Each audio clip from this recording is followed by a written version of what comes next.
All right, so the last week has been insane.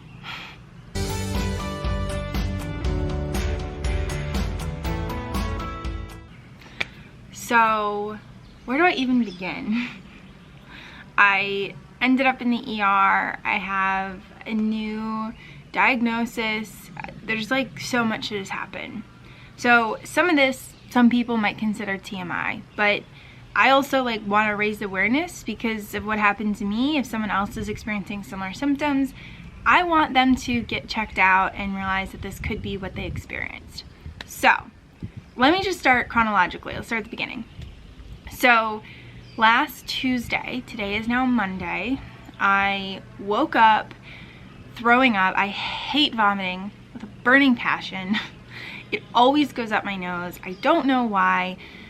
So I woke up vomiting, barely made it to the trash can in my room, and my room is the only room in our entire house that is carpeted, so that would have just been a nightmare to clean up. So vomited, then I think about 2 hours later, vomited again, felt so terrible, then developed like a fever. Later that day, the highest it was like 101.5. Then I just had such terrible abdominal pain. Usually after you throw up, you start to feel better, and I didn't. And so what ended up happening was my stomach just started feeling worse and worse and worse. My fever broke Wednesday, so Wednesday I did not have a fever. However, because I had been throwing up on Tuesday night, I didn't take any of my normal pills, supplements, stuff like that. So I'm on the pill. I'm on birth control for acne, which not doing a great job right now, but it was a lot worse before I started it. So didn't take my pill, and then Wednesday I started vaginally bleeding. And what's weird is that usually, so for people who aren't on the pill, what happens is you have like, I don't know, maybe it's like 28 days, 30 days, it's however many days, and you have 4 days, at least for mine, I have 4 days of sugar pills, which means that you go off of it and then it lets you like start bleeding, and then for the 4 days, and then you go back on it and then you stop bleeding. So for me, usually it takes me like 3 days of taking the sugar pills to start bleeding. So it was so weird that I didn't even miss, I took it the next morning. So I was delayed in taking it, which is usually not good, but usually it takes me like 3 days of taking what is just a sugar pill to then get the period. So that was really weird. So then that started happening on Wednesday, and the abdominal pain was just, oh, it was a 10 out of 10. I could not stand fully upright. It would get so much worse when I wasn't, if I was sitting up or standing up. Standing up, I would go at a 90-degree angle. I was hunching over like an old lady because I just could not. It was so incredibly painful. So then Thursday morning, you know, and I'm Googling all this stuff. I'm like, all right, these are my symptoms. This is where the pain is. What the heck could it be? And I kind of narrowed it down to like appendicitis. You know, there was all these different things, maybe like an ovarian torsion, I think it's called. There are all these different things it could be. So then Wednesday night, as I was sleeping into Thursday morning, the pain started migrating onto my right side. So when I would roll over, I would be in so much pain on my right side that I would be whimpering. When I'd roll over to my left side, it was painful, but I wasn't whimpering. And but the whole abdominal area was so incredibly painful, I couldn't even have my t-shirt touching it. It was terrible. It was 10 out of 10 pain, like I said.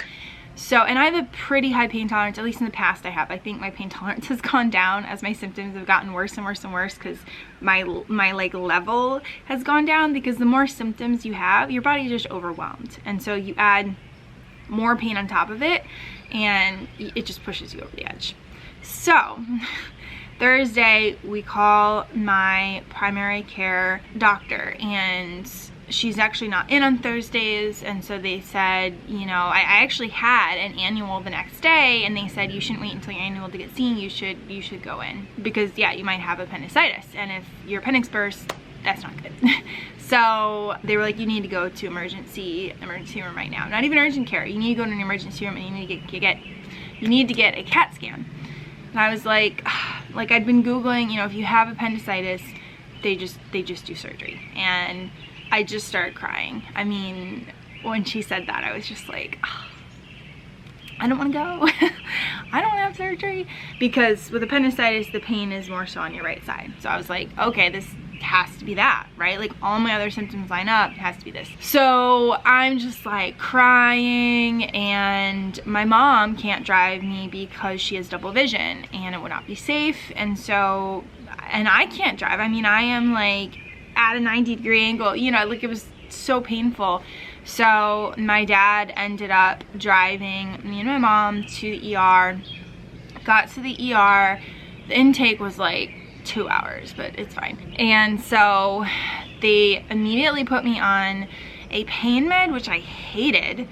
The whole room was just like, I just felt so like dizzy and like out of it, and like, oh, it was terrible. They like wanted to give me more, and I was like, don't give me more pain med, don't give me more nausea med. Like the nausea med gave me a headache. I've had it before and I know that it gives me a headache.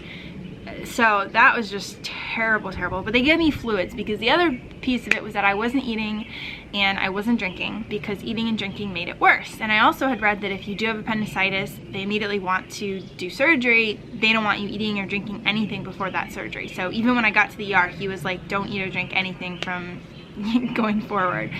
So they did give me fluids though, because I was so dehydrated. They did some blood tests. Basically I was starving. My ketonins level or something, I think that was what was starving. I don't know. There was something that they can do by your blood and your body is like starving. So I was super dehydrated. I was technically starving, but I wasn't even like hungry because I just felt so sick. And they also did like a urine sample, because they have to do that before they put you into the CAT scan. But of course they gave me the pain med before I had to give the urine sample. So I was like, you want me to walk to a bathroom and pee in a cup now?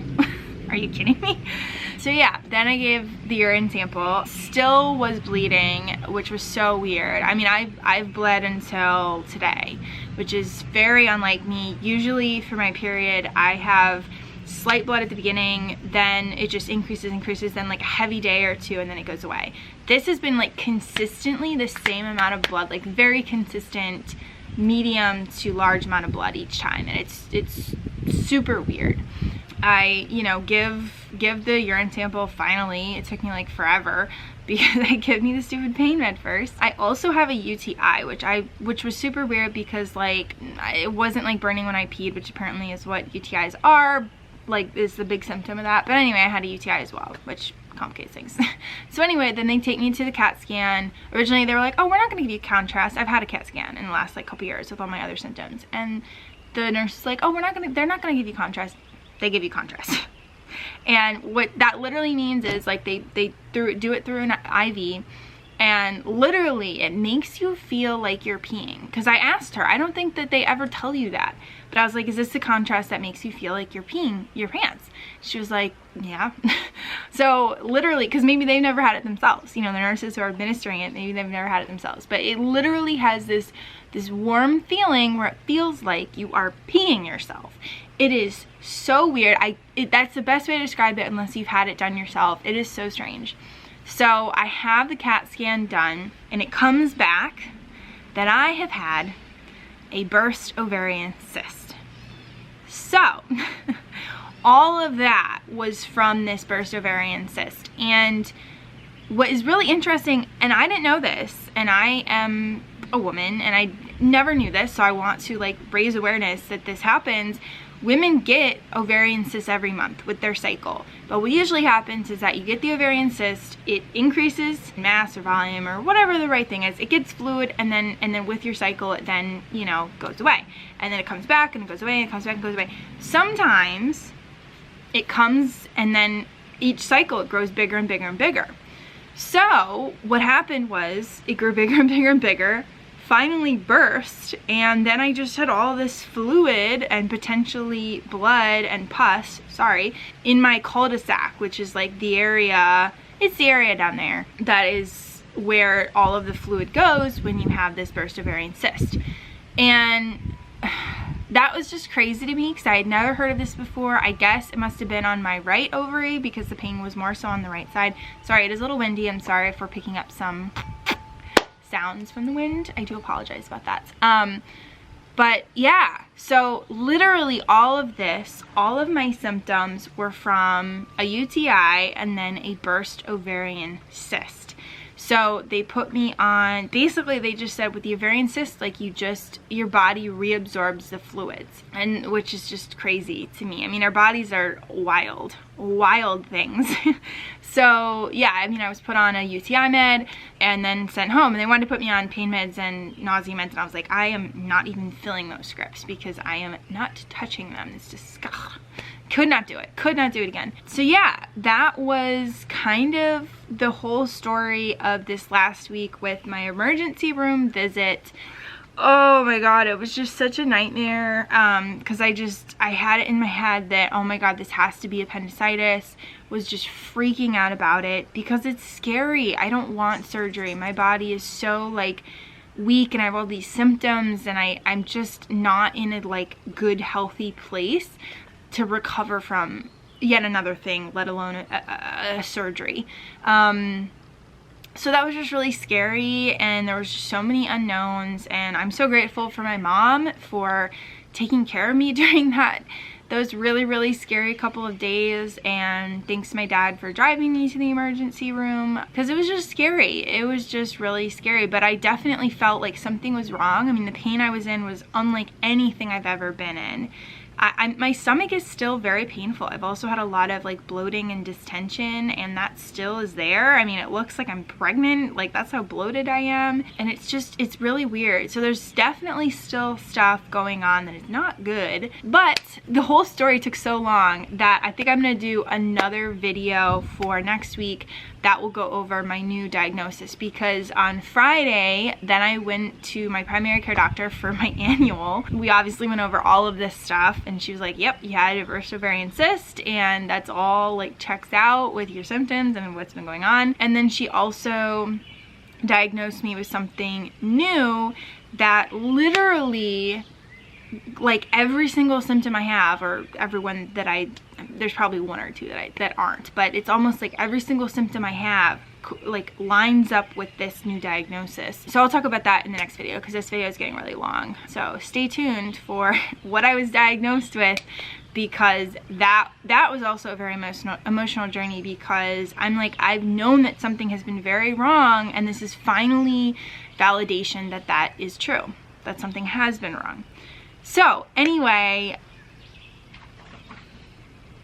my cat is going crazy. I don't know what's going on.